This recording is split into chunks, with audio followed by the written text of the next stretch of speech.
महिलांना बोलत असताना महिलांची मर्यादा आपण सुद्धा पाळली पाहिजे. जेव्हा केव्हाही तुम्ही बोलता तिची मर्यादा सगळ्यांनी पाळली पाहिजे. मी शुभेच्छा दिल्या याचा अर्थ ये नहीं कि नवनीत राणा शांत हो गई. शेर शेरनी अगर शांत भी है तो डकारना कभी भूलती नहीं, याद रखना. और मैं मेरी मर्यादा कभी भूलती नहीं हूं. आणि मी महिला म्हणून महिलांचे संघर्ष, महिलांचे संरक्षणासाठी या क्षेत्रामध्ये आहे आणि आमच्या जिल्ह्याचे कामासाठी या जिल्ह्यामध्ये मी आहे.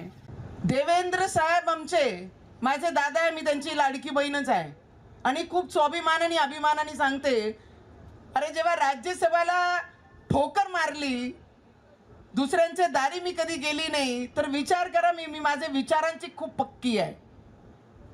नाही तर लोक नगरसेवकासाठी लोटांगण घालतात.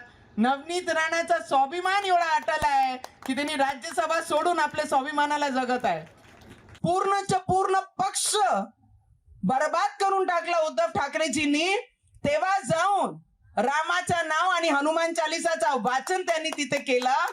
तर त्यांनाही माझा प्रश्न आहे, दादा हनुमान चालीसा तेव्हा वाचली असती तर ना आमदार सोडून गेले असते, ना घर फुटलं असतं, ना पक्ष बर्बाद झाला असतं आणि बाळासाहेब ठाकरेंजींचे विचारही राहिले असते.